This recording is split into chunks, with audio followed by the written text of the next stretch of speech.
오늘 우리에게 주신 하나님 말씀 이사야 7장입니다. 이사야 7장 1절로 9절까지만 한 절씩 교독하시겠습니다.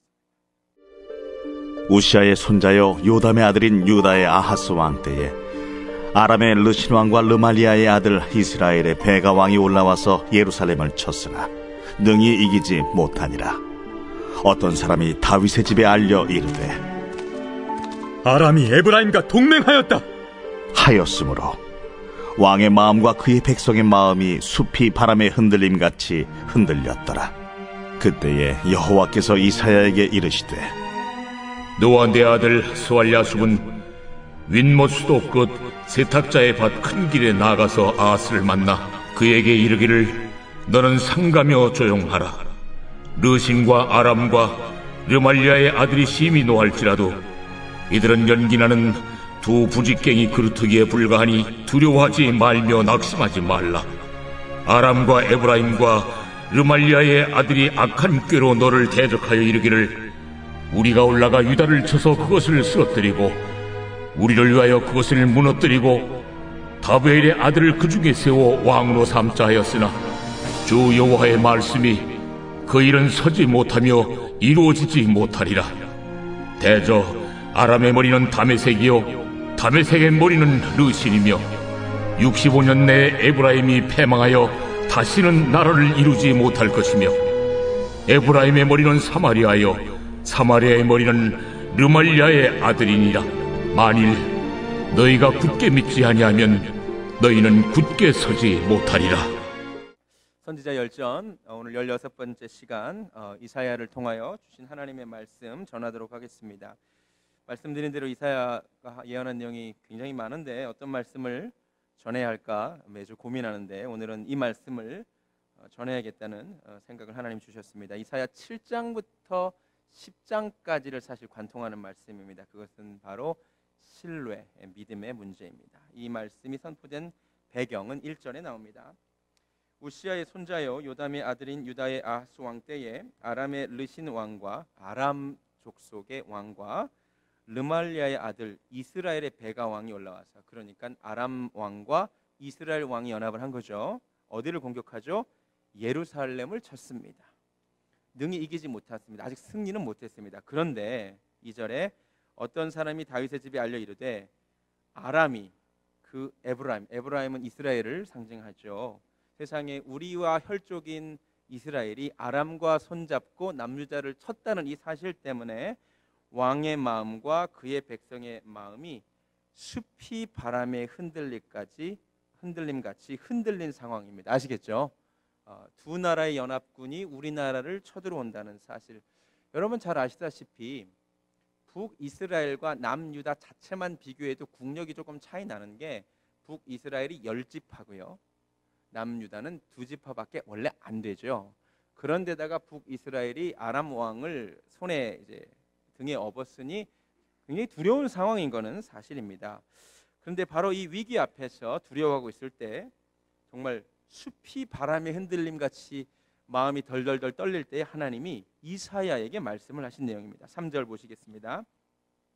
그때 여호와께서 이사야에게 이르시되 너와 내 아들 스알야숲은 윗못 수도 끝 세탁자의 밭 큰 길에 나가서 아하스를 만나 그에게 이르기를 유다 왕을 만나서 뭐라고 말하냐면 너는 삼가며 조용하라.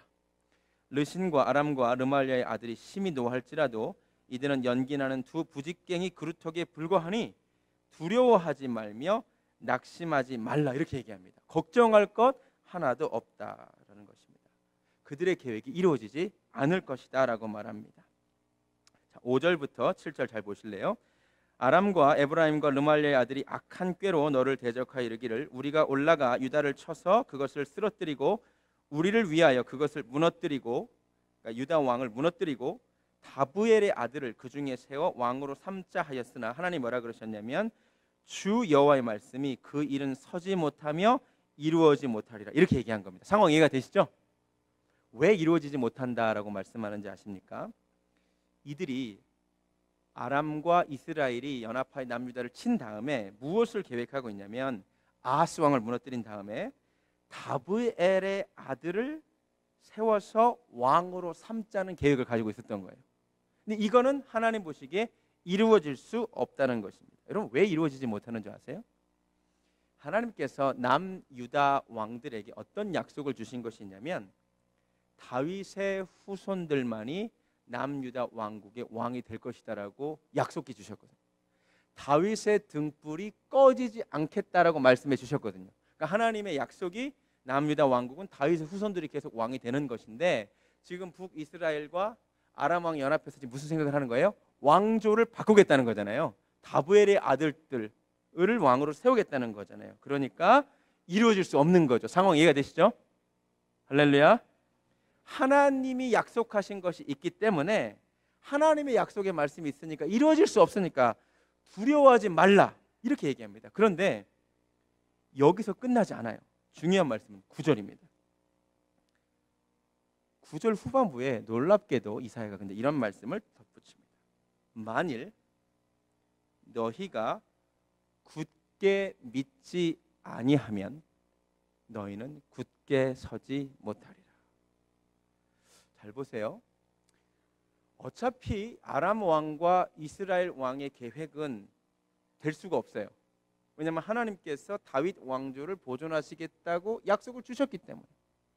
이 약속의 말씀이 있기 때문에 괜찮을 것 같은데, 놀랍게도 이사야가 한마디를 덧붙이기를, 그런데 있잖아, 너희가 믿지 아니하면, 그것도 굳게 믿지 아니하면 굳게 서지 못한다는 겁니다. 이 말씀을 통해 여러분이 반드시 알아야 될 사실이 있습니다. 하나님의 약속의 말씀은, 예언의 말씀은 성경을 보면 대부분 고정적인 것이 아니라 대부분 조건적입니다. 하나님이 분명히 어떤 약속을 주셨다 할지라도 그 약속에 대한 인간의 반응이 어떠하느냐에 따라서 가변적일 수가 있습니다. 그게 성경의 이야기입니다.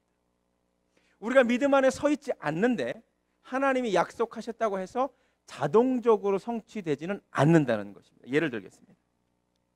하나님께서 아브라함에게 나타나셔서 본토 친척 아베 집을 떠나라고 말씀하신 다음에 주신 약속의 말씀이 있어요. 그게 뭐예요? 내가 너로 큰 민족을 이루겠다. 자식이 없는 아브라함에게 자식을 주겠다는 약속을 주셨습니다. 이거 하나님 약속 맞죠? 하나님이 주셨어요. 아들을 주겠다는 거죠. 그런데요, 성경을 여러분이 쭉 보세요. 하나님이 약속을 해놨지만 계속해서 기다리시는 것이 있습니다. 그게 뭐냐면 아브라함의 믿음의 반응입니다. 아브라함이 믿음에 굳게 서기까지 계속 기다리십니다. 얼마 전에 금요일에 오신 이유진 목사님 설교도 그거였죠. 아브라함이 긴 시간 기다린 것 같지만 사실 하나님이 기다리셨다고. 언제까지? 아브라함이 믿음의 사람 될 때까지 기다리십니다. 실제로 창세기 15장을 읽어보세요. 하나님이 어느 날 아브라함에게 오랜만에 나타나십니다. 그리고는 뭐라 그러냐면 너 밤하늘의 별 세봐, 밖으로 나와서 내가 아들 줄 거야. 이때 왜 나왔냐면, 왜 나오라 그랬냐면, 야, 내가 너한테 아들 줄 거라고 또 말하는데 아브라함이 불신의 모습을 보여요. 하나님, 제가 이렇게 늙었고 제 아내도 이랬는데 그냥 다메섹 사람 엘리에섹을 통하여나 어떻게 좀 잘 되게 해주세요. 이런 불신의 모습을 보이니까 하나님 뭐라 그러냐면 너 바깥으로 나와 아브라함. 너 일로 나와봐. 이렇게 얘기하는 거예요. 그리고 밤하늘의 별을 보라 그래. 너네 자손이 밤하늘의 별처럼 많아질 것이야. 이렇게 얘기를 하시는 거예요. 그랬더니 성경에 분명히 뭐라고 나오냐면 아브라함이 그것을 믿음에 하나님이 그것을 의로 여기셨대요. 여러분 되게 중요해요. 분명히 하나님이 아들을 주실 것이고 아브라함의 후손으로 많게 될 것이라고 약속은 주셨는데 그냥 안 주세요. 뭘 기다리세요? 아브라함이 그것을 믿을 때까지 기다려요. 아시겠어요? 15장에서 아브라함이 믿으니 이것을 의로 여겼는데 세상에 16장에서 하갈을 취해요. 어떻게 보면 15장 이후에 성취될 뻔했는데 16장에서 하갈을 취함으로 인하여 결국 21장 가서야 하나님이 주십니다. 이해가 되세요? 여러분, 하나님의 약속의 말씀이 있다 해서 그 말씀이 자동적으로 성취되는 것 같지는 않습니다. 또 예를 들어볼까요?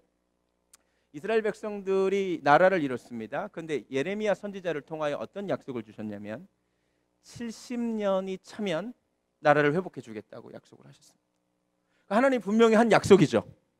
근데 하나님이 이 약속을 주셨음에도 불구하고 에스겔 선지자에게 하신 말씀이 있어요. 에스겔 선지자를 통하여. 우리 36장, 에스겔 36장 한번 가보실래요? 에스겔 36장 37절.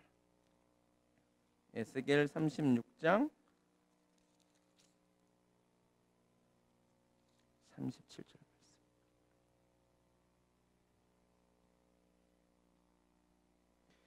36절부터 보면 더 좋겠습니다. 너희 사방에 남은 이방 사람이 나 여호와가 무너진 곳을 건축하며 황폐한 자리에 심은 줄을 알리라. 그 다음에 나 여호와가 말하였으니 이루리라. 주님이 약속하셨으니 이루시겠대요. 그런데 37절 주 여호와께서 이같이 말씀하셨느니라. 그 다음 줄 주세요. 그래도 이스라엘 족속이 이같이 자기들에게 이루어 주기를 내게 구하여야 할지니라. 아멘. 그럼 잘 보세요. 하나님이 약속하셨으니까 하나님이 이루실 건데, 그래도 뭘 해야 된대요? 인간이 그 약속의 말씀을 믿고 굳게 믿고 그것을 이루어 주시라고 기도해야 한답니다. 아시겠어요? 하나님의 약속이 있어요. 조건적입니다. 인간에게 요구되는 반응이 있습니다. 그 약속의 말씀을 믿고 그 말씀을 성취해 주시라고 굳게 믿고 기도하는 자에게 주님이 이루신 줄로 믿습니다. 신약에서도 마찬가지네요. 하나님이 마리아라는 여인을 택하셨어요.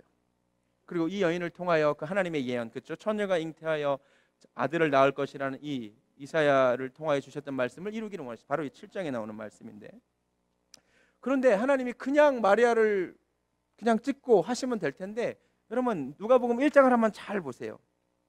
하나님이 마리아에게 천사를 보내셔서 마리아의 믿음의 반응을 요구하세요. 마리아에게 알려주세요.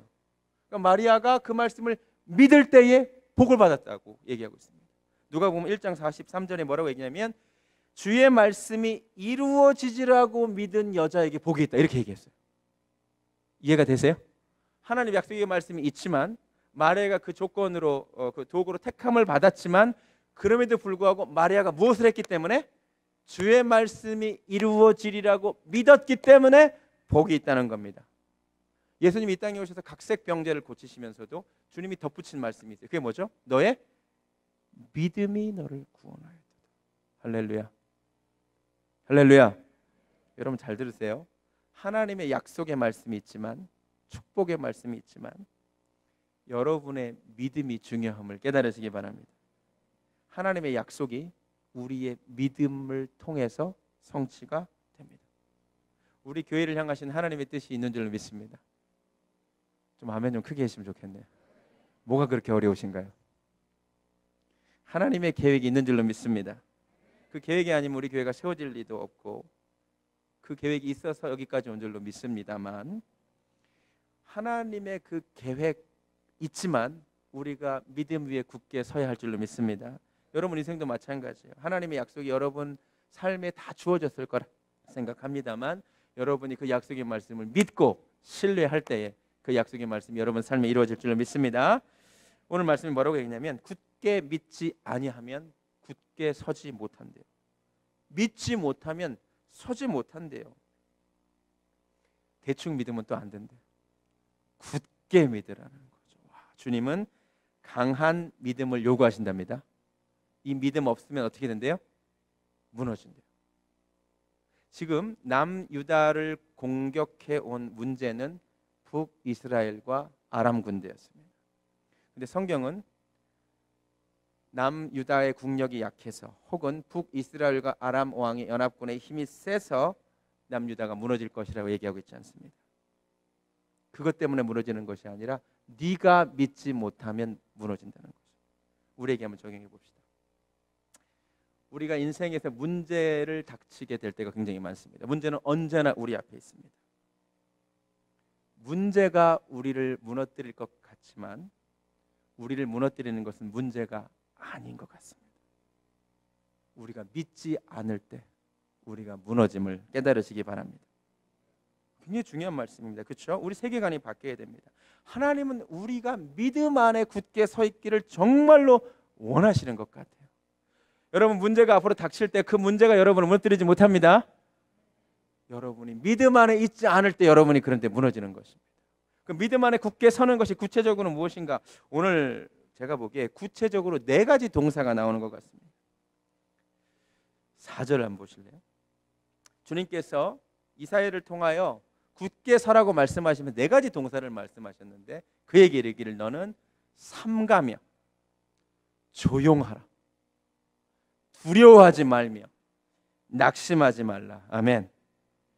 Be careful, 영어로 삼가라. Keep calm, 조용해라. Don't be afraid, 두려워하지 말라. And do not lose heart, 이렇게 나옵니다. 용기를 잃지 말라. 이 4가지 동사의 공통점이 무엇이죠? 문제에 대한 이야기는 하나도 없습니다. 다 문제를 대하는 우리들과 관련된 말씀입니다. 그렇죠? 우리는 언제나 문제 앞에서 문제를 크게 생각합니다. 이 문제를 어떻게 대할까? 그런데 하나님은요, 문제 앞에서 우리를 보십니다. 문제를 대하는 우리들의 모습을 간섭하십니다. 우리의 태도를 점검하기를 원하십니다. 할렐루야. 여러분, 문제가 중요한 것 같죠? 아니요. 어떤 문제가 와도 그 문제를 이겨낼 내공이 준비된 있느냐 없느냐가 중요합니다. 할렐루야. 여러분, 문제가 아무리 강해도 내가 그 문제를 밀어낼 힘이 있으면 나는 괜찮죠. 어떤 문제가 와도. 제가 재밌는 거를 읽었는데요. 왜 바닷속 깊이 내려가면 잠수함이 견디지를 못하잖아요. 그 압력 때문에. 그래서 아주 깊숙한 바다는 특수하게 건조된 어떤 강철, 그런 특수 잠수구를 만들어야 되죠. 그리고 그 안에 아주 두꺼운 잠수복을 입은 사람이 들어가서 어떤 심해에 사는 물고기들을 관찰하잖아요. 근데 가만히 보니까 그 두꺼운 강철 구 안에 들어가 있는 잠수복을 입은 사람이 관찰하는 것은 1인치 얇은 비늘로 덮여 있는 물고기라는 거죠. 너무 신기하죠. 우리 인간들은 그렇게 두꺼운 강철 구 안에 들어가서 두꺼운 잠수복을 입고 있어야 되는데 그 깊은 곳에 사는 물고기들은 정말 얇은 비늘을 가진 물고기들이 마음껏 헤엄치고 다니고 있다는 거죠. 그 왜 가능한 줄 아세요? 그 물고기들이 그 압력에서 생존할 수 있는 이유는 그 물고기들을 연구해 봤더니 그 물고기들의 속 기압이, 물고기 내부의 기압이 바깥 기압과 1대1로 같대요. 그렇게 무겁게 물러내는데 물고기 속에서 바깥으로 밀어내는 힘이 바깥에서 안을 향하여 하는 힘하고 똑같다는 겁니다. 이거를 보고 이 사람이 굉장히 놀라운 사실을 깨달아요. 어떻게 우리가 인생에서 만나게 되는 문제를 이겨낼 수 있을까? 그 문제가 나를 짓누를 때 그 문제를 똑같은 힘으로 맞춰낼 수 있는 힘이 내게 있느냐 없느냐가 중요하다는 거죠. 저는 우리가 오늘 말씀을 통해서도 깨달을 수 있다고 생각합니다. 여러분, 어떤 문제를 만나도 문제가 아무리 큰 것 같아도 그 문제를 대처할 수 있는 능력이 우리에게 있으면 된 줄로 믿습니다. 특별히 4가지 동사가 여러분에게 잘 준비가 되어서 어떤 문제든지 동일한 힘으로 이렇게 쳐냈으면 좋겠습니다. 첫 번째 동사, 삼가래요. 문제 앞에서 그 문제를 쳐낼 수 있는 첫 번째 비결은 삼가래요. Be careful. 경거망동하지 말라. 정신을 바짝 차려라. 뭐 이런 뜻으로 들립니다. 여러분, 문제가 생겼을 때요, 어떻게 하지? 어떡하지? 이 문제 어떻게 하면 좋아? 경거망동하시는 분들이 있습니다. 문제만 있으면 덜덜덜덜 떠시는 분들이 있습니다. 그런데 이 모습을 하나님이 싫어하십니다. 문제 앞에서 어떻게 하래요? 좀 삼가래요. 홍해를 만난 이스라엘 백성들이 경거망동을 합니다. 어떡하지? 저 병거들이 우리를 쫓아오는데 어떡하지? 모세 저 양반은 우리를 죽이려고 우리를 여기까지 데려왔나? 막 경거망동합니다. 그런데 모세를 통해 하나님 이렇게 말씀하십니다. 너희는 두려워하지 말고 좀 가만히 서서 여호와께서 오늘 너희를 위하여 행하시는 구원을 보라. 아멘. 여러분, 문제 앞에서 오늘 말씀 좀 기억하시기 바랍니다. 시편 기자도 37편에서 이렇게 말합니다. 너희는 잠잠히 좀 여호와를 기다려라. 할렐루야. 46편 10절에서도 너희는 가만히 좀 있어 내가 하나님 됨을 알죠. 예레미야 선지자도 예레미야가 3장 26절에서 사람이 여호와의 구원을 바라고 잠잠히 좀 기다림이 좋도다. 의외로 성경에 문제 앞에서 좀 가만히 좀 있으래요. 잠잠히 있으래요. 왜 가만히 있으라 그럴까요? 여러분, 동물이 덫에 걸리면 가만히 있지 못하고 막 몸부림치다가 그 덫이 더 깊숙이 들어가는 거 아세요? 우리가 문제를 당할 때 가만히 있지 못하고 내가 막 경거망동하면 결국 그 문제를 악화시킬 때가 너무 많습니다. 아까 아브라함 이야기를 할게요. 아브라함이 아이가 없는 문제 앞에서 하나님이 기다리라 그랬는데 기다리지 못하고 뭘 하죠? 경거망동합니다. 하갈을 취합니다. 그 결과가 어떻게 됐습니까? 인생이 꼬여버렸습니다. 이스마엘이라는 사람이 나와버렸습니다. 걔도 아들인데 심각한 문제가 됩니다. 야곱의 어머니 리브가도 마찬가지입니다. 갑자기 남편이 죽을 것 같습니다. 갑자기 그래서 그가 경거망동을 합니다. 우왕좌왕합니다. 아들을 시켜가지고 아버지와 자기 큰아들을 속이고 연극을 하게 만듭니다. 그런데 그 결과가 어떻게 됩니까? 죽을 때까지 자기가 사랑하는 야곱을 보지 못하게 됩니다. 룻기, 집에 가서 룻기를 한번 읽어보십시오. 베들레헴에 흉년이 닥쳤습니다. 문제가 닥쳤습니다. 성경을 보면 이 문제 앞에서 엘리멜렉이 자기 아내 나오미와 함께 두 아들을 데리고 하나님께 묻지 않고 그냥 모압 땅으로 가버립니다. 경거망동을 합니다. 가만히 있지를 못합니다. 그 결과가 어떻게 됩니까? 엘리멜렉이 죽고 두 아들이 다 거기서 죽습니다. 여러분, 생각보다 우리가 문제 앞에서 경거망동할 때가 너무 많고 그것 때문에 우리 문제가 더 악화됨을 깨달으시기 바랍니다. 하나님 말씀하십니다. 문제가 있어? 좀 가만히 좀 있어라. 좀 삼가라. 하나님께서 계획을 가지고 계시고 하나님이 이 문제를 해결하실 수 있으니까 좀 가만히 좀 있어라. 할렐루야. 여러분, 문제 앞에서 이러기 정말 쉬워요. 어떡하지? 가만히 있으시기 바랍니다. 두 번째, 조용히 좀 하래요. 하나님이 우리를 너무 잘 아세요. 우리가 문제만 생기면 우리 중에 사람들에게 전화를 해야 직성이 풀리시는 분이 계십니다. 생각나는 사람에게 전화해가지고 내가 이런 문제가 생겼다고, 나 좀 잠깐 만나자고, 만나가지고 계속 내가 당면한 문제를 계속 말씀하시는 분이 계십니다. 그렇죠? 문제가 생기면 이 문제를 누군가에게 얘기해야 직성이 풀리시는 분들이 계시죠? 할렐루야. 오늘 하나님 말씀하십니다. 문제 앞에서 제발 좀 조용히 좀 해라. 전화해서 사람들한테 좀 하소연 좀 하지 말라. 남편하고 문제 생기면 꼭 친한 아줌마들 만나가지고 남편 욕을 하지 좀 말라. 제발 조용히 하래요. 아멘. 조용히 하래요. 사람에게 많은 말 하지 말래요. 여러분 잘 보세요. 히브리서 11장, 제가 믿음의 장을 설교할 때 아브라함에 대해 설교하면서 이런 이야기를 한 적이 있습니다. 창세기 22장에 하나님이 아브라함에게 아들 이삭을 바치라는 어려운 명령을 주셨을 때 아브라함이 아내와 상의를 안 합니다. 아무 말을 안 합니다. 그리고 성경을 보면요, 그런 조용히 모리아산을 갈 준비를 한 다음에 3일 동안 한마디도 안 합니다. 아브라함의 이 모습이 굉장히 놀랍습니다. 그리고 성경을 보면요, 말하는 대신에 그가 무엇을 하냐면 생각을 합니다. 무엇을 우리 히브리서 11장 가보실래요? 히브리서 11장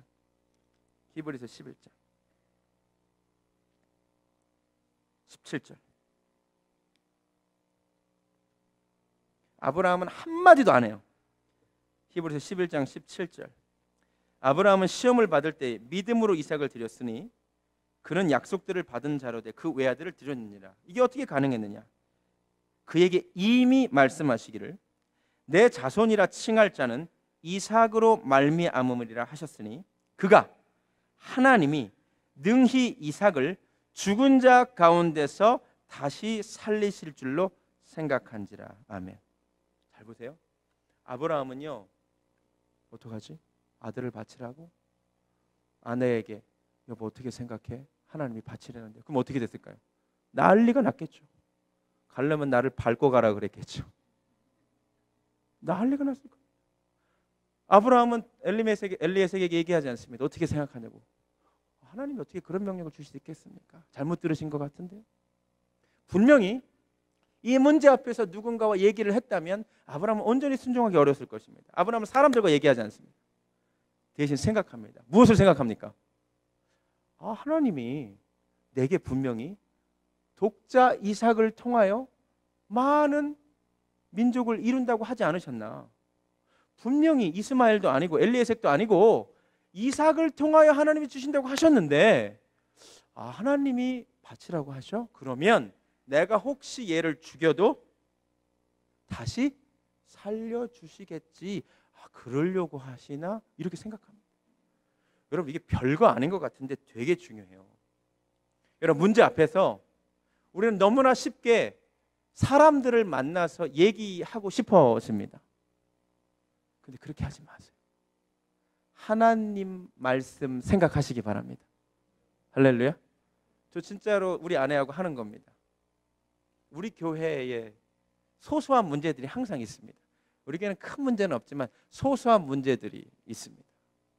불안감이 닥칠 때도 있습니다. 특별히 우리 아내가 여자이기 때문에 좀 더 걱정을 많이 합니다. 저는 그때마다 뭐라 그럴까요?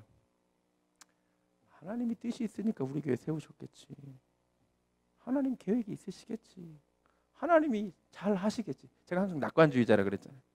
하나님 하실 거예요. 저는 항상 하나님의 약속의 말씀을 생각하는 것 같아요. 그리고 지금까지 결국 그 모든 문제들이 돌아보니까 다 해결이 됐습니다. 여러분 꼭 기억하시기 바랍니다. 오늘 말씀은 구체적으로 적용하기 매우 좋습니다. 첫 번째, 문제 앞에서 경거망동하지 말 것. 두 번째, 문제 앞에서 떠들지 말 것. 여러분 앞으로 누군가가 문제 생겼다고 전화하거든 말씀 좀 다시 생각하고 전화하지 말라고 좀 얘기해 주시기 바랍니다. 할렐루야. 말 많이 하지 마세요. 하나님의 약속 생각하세요. 세 번째, 두려워하지 말래요. 사실 성경에 가장 많이 나오는 말씀이 두려워하지 말라랍니다. 강하고 담대하랍니다. 왜요? 우리가 너무나 두려워하기가 쉽습니다. 누가 세워봤다는데 성경에 두려워하지 말라는 말이 365번 나온다네. 매일매일 기억하라는 거죠. 여러분 진짜 중요합니다. 문제 앞에서 두려워하지 마시기 바랍니다. 민수기 13장을 보면요, 가나안 땅을 정탐한 12명의 정탐꾼 이야기가 나옵니다. 12명의 정탐꾼 중에 10명의 문제가 무엇인지 아십니까? 문제 앞에서 두려워했습니다. 2명은 문제 앞에서 조금도 두려워하지 않았습니다. 딱 이거 차이입니다. 오늘 이사야 선지자도 잘 보세요. 니네 아람 왕과 르말리아의 아들이 왔다 할지라도, 그들이 지금 심히 노한 상태를 할지라도 두려워하지 말래요. 그러면서 그 이유를 밝혀요. 잘 보세요. 이들은 연기나는 두 부직갱이 그루터기에 불과하니까 두려워하지 말래요. 저는 이 말씀 굉장히 중요하다고 생각합니다. 잘 보세요. 왜 두려워하지 말래요? 아람 왕과 이스라엘 왕의 동맹이 대단할 것이 없고 뭐에 불과하대요? 연기나는 두 부직갱이 그루터기에 불과하다. 지금 불타는 것이 아니고 불 다 꺼져가지고 연기 올라오는 것밖에 안 된다. 이사야는요, 문제 앞에서 문제를 축소시킵니다. 여러분 사람마다 제가 가만히 보니까 딱 두 종류의 인생이 있는데 실제보다 문제를 과장해서 말씀하시는 분이 계세요. 제가 보기에 문제 그렇게 대단하지 않은데 그분 말씀드리면 정말 대단한 문제인 것처럼 여겨지는 분들이 있어요. 딱 두 종류가 있어요. 정말로. 한 분은 실제 문제보다 문제를 크게 확대해서 과장해서 말씀하시는 분. 한 분은 문제가 있지만 그거 별거 아니에요. 두 부직갱이 그루터기에 불과해요. 이렇게 말씀하시는 사람이 있습니다. 그리고 그 결과는 매우 다릅니다. 실제보다 문제를 과장해서 느끼는 사람들은 그 문제를 두려워하고요. 실제보다 문제 별거 아니야, 아무것도 아니야, 하나님 보시기에 아무것도 아니야 라고 말하는 사람은 그 문제 앞에 두려워하지 않습니다. 다시 정탐꾼 얘기를 해보겠습니다. 여러분 실제로 민수기 13장을 가서 보면요, 이들이 이런 얘기를 합니다. 28절에 실제보다 문제를 크게 얘기합니다.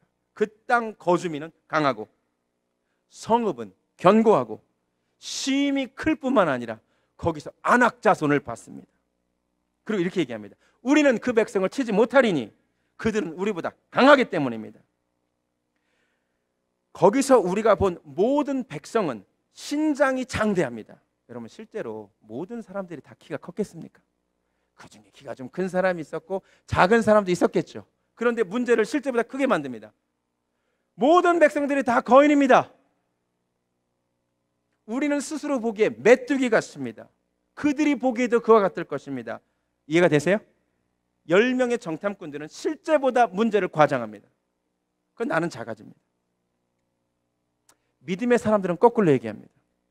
민수기 14장 가보시겠습니다. 여호수아와 갈렙은 뭐라고 얘기하는 줄 아세요? 민수기 14장 6절부터 한번 보실래요?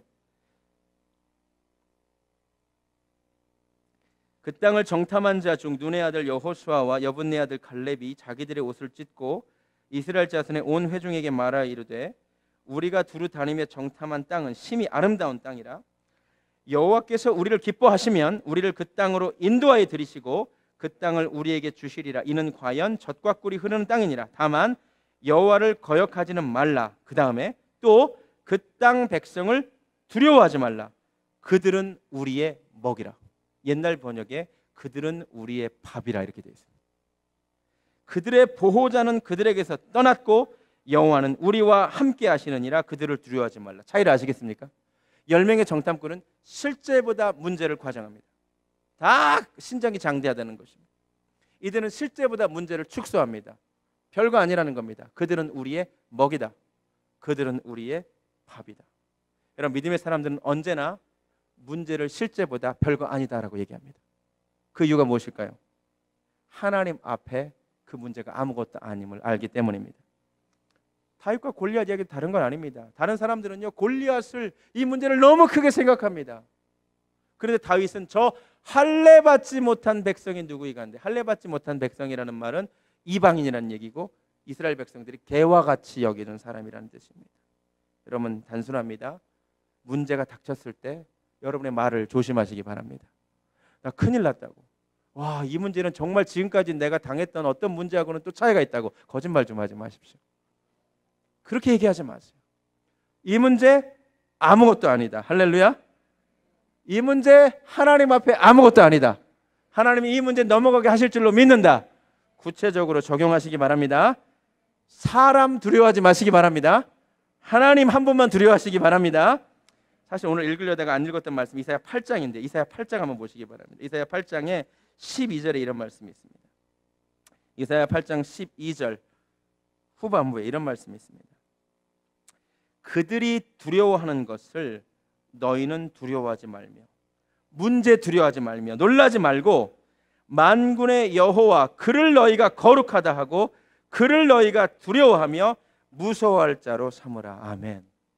여러분, 성경은요, 사람이나 문제나 어떤 것도 두려워하지 말라고 하고 딱 하나만 두려워하라고 얘기합니다. 그게 뭐냐면 하나님 한 분입니다. 문제 때문에 두려워하지 마시기 바랍니다. 하나님 두려워하시기 바랍니다. 예수님도 말씀하셨습니다. 몸은 죽여도 영혼은 죽이지 못하는 사람들을 두려워하지 말고 영혼과 몸을 지옥에서 다 멸망시킬 수 있는 분을 두려워하라. 사실 우리가 하나님도 두려워하죠, 원래. 그런데 하나님만 두려워하는 것이 아니라 플러스해서 문제도 두려워하고 사람도 두려워하니까 이게 언제나 문제가 되는 겁니다. 오늘 이후로 하나님 한 분만 내가 두려워하는 대상으로 삼고 사람과 문제는 버리시기를 바랍니다. 할렐루야. 한자 공부를 하나 하겠습니다. 충성 충자가 이렇게 생겼죠. 마음심, 가운데 중이죠, 그렇죠? 마음의 중심. 마음의 중심이 하나면 이게 충성 충자죠, 그렇죠? 우리가 마음에 하나님 한 분만 중심을 가지고 있으면 그게 충성인 거예요, 그렇죠? 근데 그 다음 한자 이게 뭔지 아세요? 마음의 중심이 두 개죠. 마음의 중심이 두 개, 이것을 보고 근심 환자라고 얘기합니다. 놀랍습니다, 그렇죠? 마음의 중심이 두 개면 언제나 근심이 있게 되어 있습니다. 여러분, 마음속에 두려워할 대상 한 분, 하나님이 있으면 우리 가운데 두려움이 없을 줄로 믿습니다. 그런데 두려워할 대상이 두 개야. 하나님도 두려워하지만 사람도 두려워하고, 하나님도 두려워하지만 환경과 문제도 두려워하면 내 삶에 근심이 떠나지 않음을 깨달으시기 바랍니다. 할렐루야. 네 번째, 낙심하지 말라.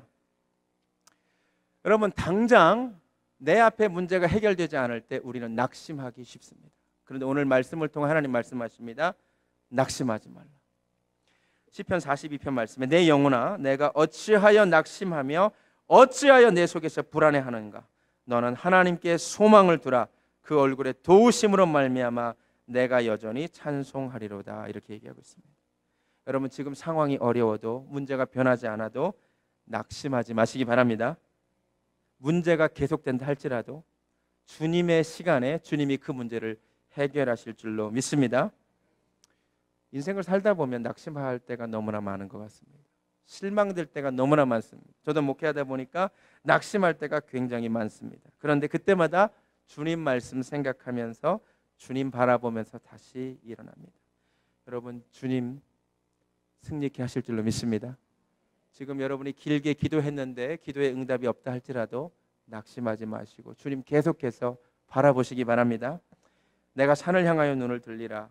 나의 도움이 어디서 올까? 나의 도움은 천지를 지으신 여호와에게서 오는 줄로 믿습니다. 낙심하지 말고 계속 주님 바라봅시다. 낙심하지 말고 계속 예배합시다. 제가 보니까 좀 잘 믿어보겠다고 열심히 하시다가 상황의 변화가 없으면 낙심돼가지고 예배하는 것도 중지하고 기도하는 것도 중지하고 말씀 읽는 것도 중지하시는 분들이 너무 많은 것 같아요. 그런데 여러분 그렇게 하지 마세요. 계속 예배합시다. 계속 말씀 안에 거합시다. 계속 찬양합시다. 세상이 어떻든 그 문제가 별거 아닙니다. 때가 되면 in His time, 주님의 시간에 주님이 이루게 하실 줄로 믿습니다. 할렐루야. 한 가지 슬픈 사실, 하나님께서 이사야를 통하여 아하스에게 믿음 안에 굳게 서라고, 굳게 서지 않으면 서지 못한다. 네 가지 동사를 통하여 삼가고 조용히 하고 두려워하지 말고 낙심하지 말라고 권면을 해주셨는데 아하스가 이사야의 말씀을 안 듣습니다.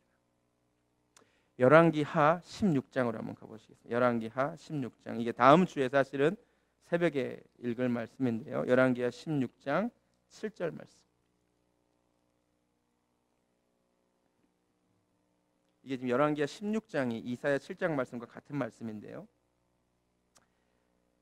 하나님께서 분명히 이사야를 통하여 그렇게 말씀하셨음에도 불구하고 7절, 아하스가 아스루 왕 디글랏 빌레셀에게 사자를 보내 이르되 나는 왕의 신복이요 왕의 아들이라. 이제 아람 왕과 이스라엘 왕이 나를 친히 청하건대 올라와 그 손에서 나를 구원하소서 하고, 아하스가 여호와의 성전과 왕군 곳간에 있는 은금을 내어다가 아스루 왕에게 예물을 보냅니다. 너무 가슴 아프네요. 이사야를 통하여 그렇게 말씀해 주셨어도 굳게 서라고, 굳게 서면 괜찮다고, 삼가라고, 조용히 하라고, 두려워하지 말라고, 낙심하지 말라고 말씀을 주셨음에도 불구하고 순종하지 않습니다. 아수르를 의지합니다. 그러니까 주님이 너무 화가 나셔서 이사야 8장으로 돌아오겠습니다. 이사야 8장에서 이런 얘기를 하십니다. 이사야 8장 5절, 여호와께서 다시 내게 말씀하여 이르시되 이 백성이 천천히 흐르는 실로암 물을 버리고 르신과 르말리아의 아들을 기뻐하느니라. 그러므로 주 내가 흉용하고 창일한 큰 하수 곧 아수르 왕과 그의 모든 위력으로 그들을 뒤덮을 것이라. 그 모든 골짜기에 차고 모든 언덕에 넘쳐 흘러 유다에 들어와서 가득하여 목에까지 미치리라. 이게 무슨 말이냐면요, 니네가 하나님을 버리고, 하나님은 천천히 흐르는 물이래요. 원래 하나님의 응답이 좀 더디거든요. 그런데 하나님을 버리고 금방 효과가 있을 것 같은 강대국 아수르의 도움을 청했더니 아수르가 너희를 도와주는 것이 아니라 아수르가 유다를 망하게 할 거라고, 아수르 때문에 목에까지 차게 될 것이라고 말합니다. 여러분 잘 들으세요. 하나님이 이렇게 오늘 말씀을 통해서도 우리에게, 여러분 각자 지금 처한 문제가 있을 거예요. 그 문제 앞에 삼가라고, 말 많이 하지 말고, 두려워하지 말고, 낙심하지 말라고 오늘 분명히 권면을 주셨는데, 여러분 오늘 말씀 분명히 들었지만 여러분이 하나님을 의지하는 대신에 또 현실적인 여러분의 아수르를 의지하잖아요. 이 말씀이 여러분에게도 해당됨을 깨달으시기 바랍니다. 여러분 잘 들으세요. 하나님은요 무서우신 분이세요. 하나님이 분명히 이렇게 권면을 하셨고 순종하라고 말씀하셨는데도 이 말씀에 순종하지 않고 나만의 아수르를 또 의지하고 여러분이 계속해서 산다면 그것이 축복이 아니라 재앙이 됨을 깨달으시기 바랍니다. 이 말씀이 기록된 이유는 단 한 가지입니다. 로마서 15장에 무엇이든지 전에 기록된 것은 우리의 교훈을 위하여 기록되는 것이라고 했습니다. 우리는 아하스와 반대의 길을 걷기를 원합니다. 주님이 말씀을 주셨잖아요. 이 말씀에 순종하기를 원합니다. 구체적으로 오늘부터 내 앞에 닥친 문제에 구체적으로 반응하시면 좋겠습니다. 할렐루야. 한번 연습해 보겠습니다. 문제가 닥쳤습니다. 삼갑시다. 경거망동하지 맙시다. 전화하지 맙시다. 만나자고 하지 맙시다. 말 좀 삼가세요. 두려워하지 마세요. 호들갑 좀 떨지 마세요. 할렐루야. 낙심하지 마세요. 문제를 축소시키세요. 우리 밥이라, 우리 먹이라, 연기나는 부직갱이에 불과하다. 오늘 이 밤에 그 문제가 해결되는 은혜가 있을 줄로 믿습니다. 나의 영혼이 잠잠히 주님 바라보기 원합니다. 요동하지 않기를 원합니다. 찬양하겠습니다. 나의 영혼이 잠잠히 하나님만 바라며.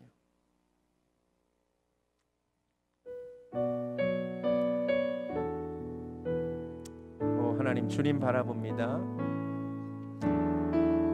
나의 영혼이 잠잠히 하나님만 바라며. 아멘. 주님 보기 원합니다. 나의 소망이 저에게서 나는 도다. 아멘. 나의 영혼아 잠잠히 하나님만 바라라. 나의 소망이 하나님께 있습니다. 나의 소망이 저에게서 나는 도다. 아멘. 오직 주만이 나의 반석, 나의 구원이시니.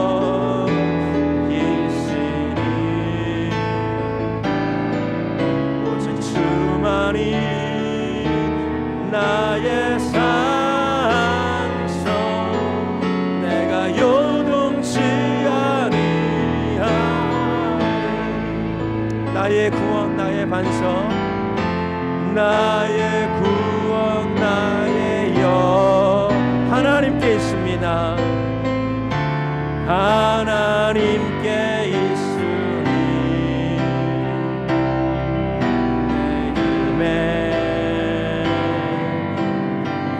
피난처 되십니다. 피난처 되시네. 오직 주만이 나의 반석, 오직 주만이 나의 반석, 나의 구원이시니.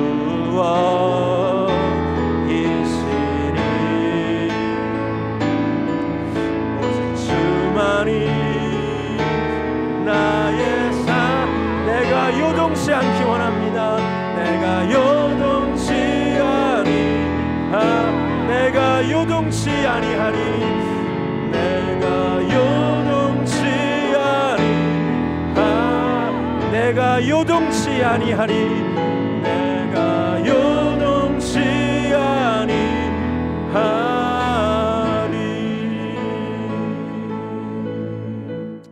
하나님 감사합니다. 이 밤에 각자 하나님께 가진 문제 해결하고 돌아가게 하여 주시옵시고, 내 평생의 문제 앞에 아버지 위축되지 않고 문제를 이기는 은혜가 있게 하여 주시옵소서. 이제는 우리 주 예수 그리스도의 은혜와 하나님 아버지의 극진하신 사랑과 성령님의 역사하심이 문제 앞에 굳게 서서 두려워하지 않고 낙심하지 않기를 소원하는 사랑하는 베델교회 성도님들 머리 위에 지금부터 영원까지 함께 하시기를 간절히 축원하옵나이다. 아멘.